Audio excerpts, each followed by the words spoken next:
Chers amis, bonjour et une nouvelle fois, merci de votre fidélité à mes bulles de sagesse. Aujourd'hui, nous nous retrouvons pour parler de jugement.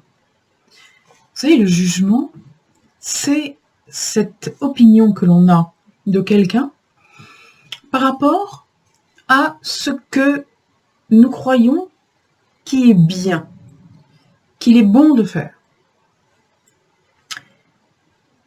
On juge, comme le juge dans le tribunal rend une sentence, on juge en fonction du bien et du mal. Le jugement n'est pas une opinion, n'est pas un ressenti. C'est la comparaison de ce que l'on pense de quelque chose ou de quelqu'un, d'une situation et de quelqu'un, en comparaison avec ce que l'on nous a inculqué qui devrait se passer dans cette situation ou pour cette personne. Je m'explique. Un ressenti, c'est ce que vous allez éprouver par exemple en regardant une personne faire quelque chose. Une personne par exemple qui fait le clown dans la rue ou dans un jardin public. Votre ressenti, ça pourrait être « Tiens, il est amusant ce type ». Un jugement, ça va être « Ah bah, il manque pas de culot de se comporter comme ça en public, ça se fait pas ». Ça se fait trop pas, comme disent les jeunes.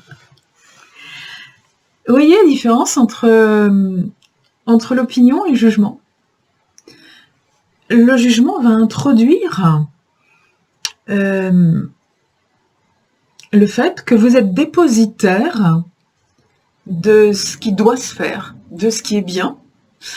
Et très souvent, le jugement va être négatif, entre guillemets, c'est-à-dire que vous allez émettre un jugement sur le comportement d'une personne lorsque cette personne n'est pas en correspondance avec ce que vous estimez qui est bien parce qu'on vous a inculqué, parce qu'on vous a programmé avec la croyance limitante que dans cette situation, c'est ça qui était bien et c'est ça qui était pas bien. Bon, ça c'était vraiment pour qu'on puisse reconnaître un jugement par rapport à un ressenti, une idée, une petite opinion. Alors, pourquoi est-ce qu'on juge ? Pourquoi est-ce qu'on va aller se mêler de juger que le type qui fait les pieds au mur dans un jardin public, c'est pas bien ce qu'il fait ? Pourquoi ? Qu'est-ce que ça peut faire, quoi ? Parce qu'en arrière-plan, à partir du moment où on a des croyances limitantes, c'est-à-dire qu'à partir du moment où on a été programmé pour apprendre que ça c'est bien, ça c'est pas bien, évidemment, on va toujours se comparer. On va toujours chercher, nous, personnellement, à être dans ce qui se fait de bien pour être irréprochable. Parce que si on ne fait pas ce qui est bien, alors ça veut dire qu'on fait ce qui est mal. Et si on fait ce qui est mal, on devient coupable, monsieur le juge. Par conséquent, là où je veux en venir, c'est que émettre un jugement, lorsqu'on émet un jugement, il y a toujours en arrière-plan la notion de « moi, je fais bien ». Cette personne fait mal, elle est coupable, c'est pas quelqu'un de bien. Moi, je suis quelqu'un de bien, parce que je fais pas ça, parce que je fais ce qu'on m'a inculqué, que je devais faire de bien. Vous voyez la subtilité ? On ne juge jamais quelqu'un dans l'absolu, on le juge par rapport à ce qu'on nous a dit qu'il fallait faire. Dans un deuxième temps, on pourrait d'ailleurs essayer d'évaluer si nos croyances limitantes sont fondées ou pas. Si nos croyances limitantes sont basées sur des choses qui correspondent à la nature humaine ou simplement sur les élucubrations intellectuelles des gens qui nous ont précédés. Des croyances limitantes, il y en a dans toutes les sociétés. Des il faut faire ci, il ne faut pas faire ça, il y en a dans toutes les sociétés. On voit les bagarres qu'il peut y avoir au niveau vestimentaire. Par exemple, entre deux civilisations. La querelle des voiles, la querelle des abayas, la querelle des mini-jupes à une époque, la querelle des tops qui dissimulaient à peine les tétons à une autre époque. Tout ça, ça repose sur des croyances. À une époque, pas tellement lointaine, il était interdit aux femmes de s'habiller en pantalon. Savez-vous que dans les années 60, la loi qui interdisait à un individu de sexe féminin de porter des culottes était encore en vigueur. Il était interdit aux femmes de porter des pantalons. Dans les années 60, lorsqu'on mettait un pantalon, si on était tombé sur un policier mauvais coucheur, il aurait pu lui mettre une amende. Bon, alors je pense que devant un tribunal, ça n'aurait pas tenu, parce que sinon il aurait fallu envoyer des milliers puis des millions de jeunes femmes au tribunal, mais la génération de nos mères n'avait pas le droit de porter de pantalon. C'était légal. L'interdiction du pantalon était quelque chose de légal, c'était une loi. Donc c'était pas bien de porter un pantalon. Forcément, puisque quand on portait un pantalon, on était contraire à la loi. Bon. Les exemples que je viens de vous donner sont des exemples qui peuvent paraître évidents. C'était des exemples, comme on dit, didactiques pour vous faire comprendre où est le problème du jugement. Vous faites quelque chose qui est interdit, soit par une loi qui est écrite dans le Code civil, soit par une loi que vous ont inculquée vos parents, vos éducateurs, vos référents lorsque vous étiez enfant, qui s'est imprimée quelque part, engramée, comme on dit, quelque part dans votre inconscient, et qui vous fait réagir lorsque vous voyez quelqu'un qui fait le contraire, qui vous fait réagir, « Ah, ça, c'est pas bien. Ça, c'est pas chouette. » Et spontanément, la plupart des gens, pour se valoriser, pour montrer qu'ils savent ce qui est bon, qu'ils sont quelqu'un de bien, tout ça est inconscient, hein, attention, eh bien, ils vont passer leur temps à émettre des jugements sur ce que font les autres, en leur disant « pas bien ce que tu fais. Ça se fait pas. Ça se fait trop pas, j'y reviens. » Et finalement, quand on réfléchit bien, eh bien ce jugement émis en fonction des croyances limitantes ne repose pas sur autre chose que sur la peur de mal faire, sur la peur de désobéir, de ne pas être en conformité avec l'autorité qui nous a inculqué ça. Mais qui c'est l'autorité qui nous a inculqué ça? Qui nous a inculqué ça et de quel droit, si j'ose dire? J'en reviens à l'histoire vestimentaire qui a beaucoup secoué les écoles. Certains pensent que porter des vêtements longs, couvrant à symbolique religieuse ne se fait pas. D'autres pensent que porter des vêtements courts qui déshabillent le corps et qui montrent les charmes des demoiselles ne se fait pas. Et tout ça, d'où ça vient? Tout ça, ça vient des croyances limitantes de chacune des sociétés. Alors, le fait est que se balader à poil dans une salle de cours, il y a quand même un fondement logique pour interdire ça, parce que on sait très bien qu'à partir d'un certain âge, à l'adolescence, les jeunes messieurs ont une ébullition hormonale qui fait que lorsqu'ils voient trop de choses, ils ne sont plus disponibles pour l'enseignement, et leur comportement vis-à-vis des demoiselles rend aussi les demoiselles indisponibles pour l'apprentissage. Donc il y a un fondement éducatif et logique à cela. Interdire le trop court, le trop déshabillé a un fondement. Mais obliger les gens, les jeunes femmes notamment, à se couvrir des pieds à la tête en ne laissant apparaître que les yeux pour des raisons religieuses est un abus dans l'autre extrême, qui ne repose pas sur quelque chose sur un fondement humain. On peut être habillé normalement sans être complètement bâché et ne pas générer la concupiscence. Donc le fait de se couvrir, de s'emballer des pieds à la tête n'est pas quelque chose de justifié. C'est une croyance limitante. Le même type de croyance limitante que les garçons ne doivent pas porter de chemise rose et les filles ne doivent pas porter de pantalon. Tout ça, c'est de la croyance limitante. Voilà. Alors, il y a beaucoup d'autres croyances limitantes en fonction de la matrice dans laquelle on a été éduqué. Et je ne vais pas les lister toutes. Je voulais simplement, dans cette vidéo, attirer votre attention sur le fait que il y a effectivement des choses que l'on ne doit pas faire. Ce que l'on ne doit pas faire, c'est ce qui peut nuire. Ce qui peut nuire à l'autre ou à soi-même. Ce qui peut nuire, en général, à la société. Ça, on ne doit pas le faire.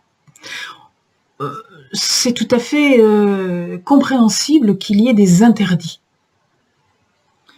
Mais lorsque quelque chose ne nuit pas, lorsque quelque chose ne choque pas, lorsque quelque chose ne blesse pas, pourquoi juger négativement quelqu'un qui le fait? Point d'interrogation. Par ailleurs, il y a un autre type de jugement que j'aimerais aborder, qui est celui de la non-habitude. Lorsque quelqu'un arrive dans un contexte qui ne lui est pas familier, lorsque quelqu'un arrive dans une nouvelle famille, dans un nouveau lieu, dans un nouvel établissement, dans une nouvelle entreprise, dans un nouveau groupe, quel qu'il soit, physique ou je dirais même virtuel maintenant avec les groupes sociaux sur les réseaux sociaux. La personne en question ne peut pas, d'entrée de jeu, connaître les coutumes du groupe dans lequel elle arrive. Mais il est de sa responsabilité de les observer pour les adopter. Lorsqu'on arrive dans un groupe, on n'arrive pas pour y imposer ses coutumes. Lorsqu'on arrive dans un groupe, on arrive pour adopter, pour s'intégrer, comme on dit. Qu'est-ce que ça veut dire s'intégrer? Ça veut dire rentrer dedans. On ne peut pas rentrer dans l'art. S'insérer dans le groupe. S'insérer dans le groupe en adoptant les habitudes du groupe. Et pas en vivant sa vie au milieu du groupe comme si le groupe n'existait pas. On est d'accord. Donc ça, c'est à la charge de l'arrivant, de s'adapter au groupe. Mais à la charge du groupe, il est quand même important d'avoir une marge de tolérance. On ne peut pas demander à quelqu'un qui arrive depuis 10 minutes de connaître les habitudes du groupe. On ne peut pas demander à quelqu'un qui arrive dans une entreprise, dans un lieu, dans une maison, dans les 5 minutes, de connaître les lieux, de connaître les coutumes du lieu, de connaître les gens, et de s'adapter aux coutumes de ces gens. Donc, un groupe d'accueil doit avoir un certain temps de tolérance à l'adaptation. On doit tolérer que l'arrivant ne connaisse pas les coutumes. Et les bonnes règles de communication veulent que lorsqu'on accueille un arrivant, on ne commence pas par lui rentrer dans l'art tout de suite en lui disant « mais tu es complètement nul, tu fais tout de travers ». Ici, on ne fait pas comme ça. Ce qu'il convient de faire, c'est voilà ce qui se fait ici. Voilà ce que nous te demandons de faire absolument. Voilà ce que nous tolérons que tu ne fasses pas. Et après, petit temps de patience pour que le nouvel arrivant comprenne les consignes, apprenne les consignes, applique les consignes. 3 phases. Comprendre ce qu'on attend de lui. Ça n'est pas forcément évident du premier coup. Quelquefois, il faut répéter plusieurs fois. Expliquer d'une manière différente. On n'explique pas forcément toujours très bien de la première manière. En tout cas, la première manière n'est pas forcément toujours celle qui convient à la personne à qui on explique. Les pédagogues doivent savoir ça. Deuxième chose, après avoir compris la consigne, mémoriser la consigne, c'est-à-dire rentrer dedans et apprendre à l'appliquer. Et troisièmement, il faut que ça devienne une habitude et que la consigne, puisqu'elle est obligatoire, soit appliquée. Alors, tout ça, ça demande du temps. Tout ça, ça demande du temps. Voilà. C'est un apprentissage, c'est une éducation, en fait. L'éducation, elle a lieu à tous les âges, elle a lieu pour les enfants, mais elle a lieu aussi pour les adultes, à chaque fois qu'ils arrivent dans un contexte nouveau, dans une situation qu'ils ne connaissent pas, où il y a des codes à apprendre et à appliquer. Et j'aimerais terminer sur cette mise en garde, parce que je constate de plus en plus une impatience chez les gens qui se veulent accueillants dans les mots, dans les termes. Nous sommes formidables, nous sommes parfaits. Et les gens que nous accueillons ne le sont pas. Ben non, forcément, ils ne peuvent pas être parfaits en ce qui concerne vos habitudes, puisqu'ils ne les connaissent pas. Donc, j'invite toutes les personnes qui me font l'amitié de regarder cette vidéo à réfléchir un petit peu sur leur comportement en tant qu'accueillant. Et puis aussi sur leur comportement en tant qu'accueilli, évidemment. Est-ce que lorsque vous êtes accueillant, vous êtes patient? Vous avez la patience d'accueillir, d'accompagner le temps d'accueil, d'accompagner l'intégration. Lorsque vous êtes accueilli, est-ce que vous faites l'effort d'observer ce qui se pratique dans l'endroit où vous êtes accueilli? Est-ce que vous faites l'effort de ne pas choquer? Parce que si vous voulez rentrer dans un groupe, c'est vous qui demandez à rentrer dans le groupe, c'est pas le groupe qui demande à ce que vous rentriez. Si vous voulez rentrer dans ce groupe, il va de soi que, au moins dans un premier temps, vous acceptiez les codes du groupe pour ne pas choquer le groupe. Si vous voulez être accueilli, il faut ne pas choquer. Donc, en tant que arrivant, vous devez entrer dans les codes du groupe. Vous devez faire comme. Comme dit l'adage, si tu vas à Rome, fais comme les Romains. Voilà. Et vous, en tant que Romain, eh bien, vous devez attendre que les visiteurs aient le temps d'endosser le costume des Romains et le temps de comprendre quelles sont les coutumes de votre Rome. Je vous remercie d'avoir écouté cette vidéo jusqu'au bout et sincèrement, je vous invite à